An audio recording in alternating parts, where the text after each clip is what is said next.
And I'm back, and I've probably been away way too long. Also, look at my nails, they're pretty. Okay. Let's talk about something that's not fun.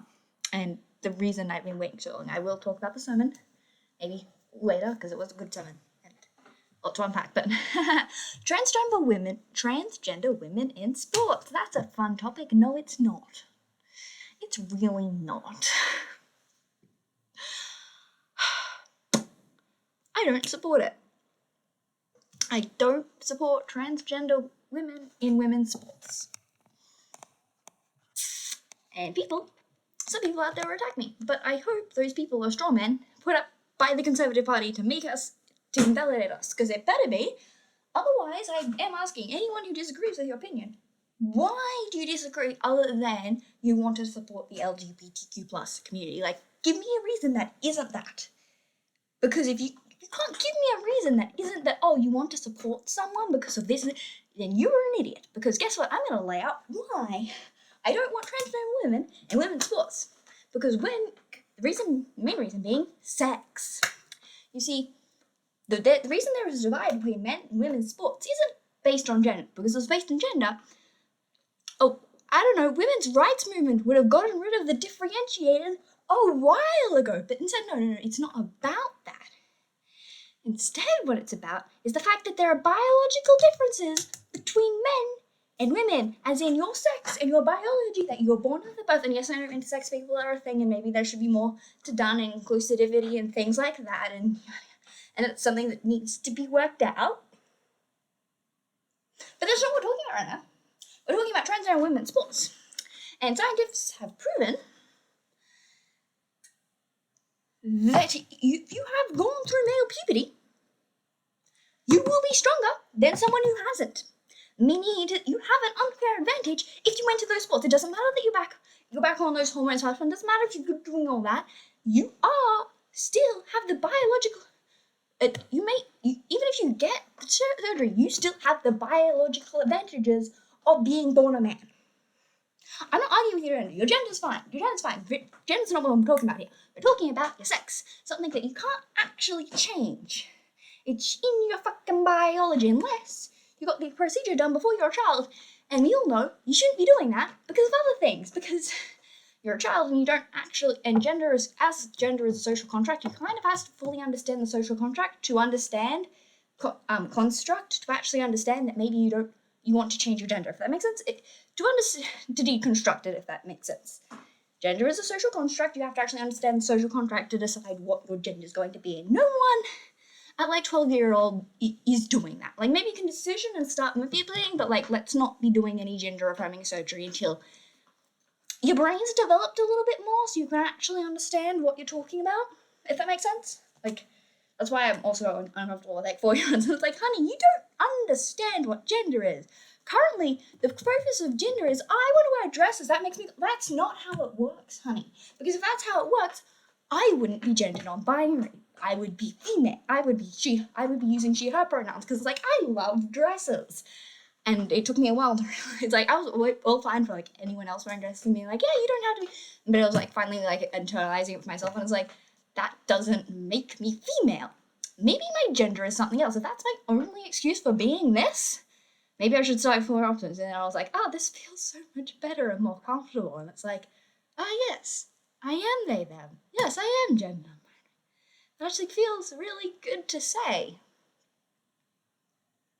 But I'm also acknowledging that I am biologically female. That isn't something, well, technically science can change that, but it's something I don't really want to change. It includes surgery and stuff, and as much as people are some people make it happy, go for it. But also surgery is expensive and can go wrong because it's surgery. Let's be clear, it can go wrong because it's surgery, and surgeries can go wrong. I don't really want to. I don't really feel any. I might end up wearing a binder sometimes, especially with my period. And not having a period would be good, but also not having a period would be good in the sense that periods suck in general. I didn't need to be gender non-binary to not want them. Maybe that's why I never wanted them. Anyway, that's a thought for another time. But it's that makes sense. It's there are high chances you've already gone through male puberty. Now, if you've gone through male puberty, you've got what's equivalent to a woman doing testosterone. Did you know testosterone is considered a drug and like not allowed under most laws of doing competition? But because you used to be a man, so that's why that level of testosterone going through your body for that period of time was okay. No, that doesn't make it okay. You've basically taken performance-enhancing drugs. I know you didn't take them, but that's the equivalently of what you've done with your body. Does that make sense? That's why we don't argue things. It's not that we don't affirm your gender and everything. It's that you've effectively taken performance-enhancing drugs. Like, can we just acknowledge that you even if we're going to acknowledge you're always wrong, it's like, well, then you've taken performance-enhancing drugs. And it's like, I didn't take anything. It was in my body, and it's like, yeah, well, your body screwed you over. I'm sorry about that. There's nothing we can do, sir. Madam. Sorry, sometimes I use sir interchangeably for all genders, so that wasn't supposed to be a thing. But yet, madam, doesn't matter. You've technically done drugs. Now you're not allowed. So, yeah. That's why things get tricky. So it's like, kind of like, basically, it's why things like and here's the other thing. A lot of sports have made this decision and come to this conference, and it's like, yes, this is what our opinion will be, and this is why, and this is all the research backed up behind why, and this is also all the steps we're going to do to increase greater inclusivity, because we're realizing just having two sexes, especially if gender-affirming surgeries were a thing, sometimes maybe it's going to get a bit messy, but as of now, those are our two categories, and you don't fit into the sex of a woman's character. Basically what I'm saying is sport isn't about gender. And the fact that anyone was trying to make it about gender means either the conservatives were putting up a straw man or the gays are stupid. And I really don't want it to be this one, so I'm really hoping it's this one. Which also means, and the reason this topic is coming up is my sister's, very passionate about it because she's a sportswoman.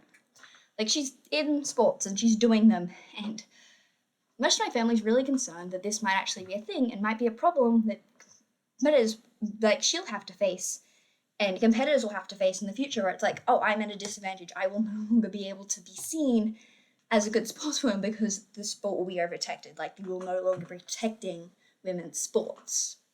We will no longer be stopping that from happening. We will then be allowing this. And that's really concerning for them. And I'm like, and part of me just wants to say that's not going to be happening. Any more brains wouldn't be allowing this. But then there's this fear inside of me that maybe it's not a conservative straw man. And this is me putting out there saying, please understand. Stop listening to what the media, stop listening to the pilot headlines of they're not allowing this and they're not doing this, and understand why there's a division in sports in the first place, because the division in sports was never about gender. It was all about sex and biology, okay? And it doesn't matter what gender you are, you can't change your physical biology. There are hormone supplements and things that you can do for that, but once you've gone through puberty, you've effectively been taking those steroids, that testosterone, for that amount of time in what would be considered performance-enhancing drugs. There's been several studies. I'll actually do a link on the swimming's response to this, because that's the one I know the most about, because that's the sport my family's involved in. But basically, you need to understand that this isn't what you think it is. This isn't an attack on the queer community. It isn't an attack on us. This is them going, we want to make these sports fair. We want to give women a fair advantage to put their best on the line and showcase that. We don't want them to be at a disadvantage, people to be at a disadvantage just because they're born a woman. Because that's effectively what you're doing. You're saying you're basically saying that you're taking away the opportunities of someone who's trained for years for this opportunity and just giving it to someone who has that testosterone, because the thing is, that person probably wouldn't win the men's one. And it's not because they've changed them, not because they've changed gender or the fact that they're taking these new hormones. It might be because they're just not good enough. And that's really unfair. It's giving to people that It's like, this is supposed to be showcasing the specimens of human brilliance in their sex, because we wanted to give a fair advantage to women, and now you're taking that away. Because it's not about gender, it's about sex. Okay? And yeah, so yeah, that's why unless you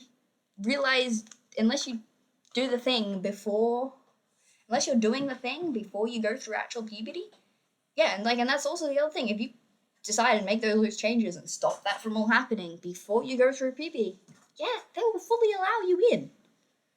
They just also don't expect that to happen, and that could be concerning for other reasons. But yeah, basically, it's like, yeah.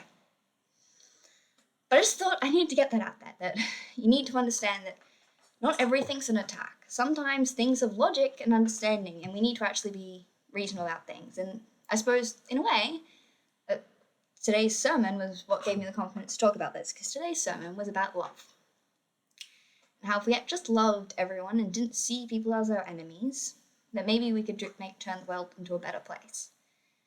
Because for the longest time, I've always thought about manipulating, because see, people have different opinions with me, and then and then there's been a lot of times where I've convinced them to have the same opinions of me, and part of me has seen that as about manipulation.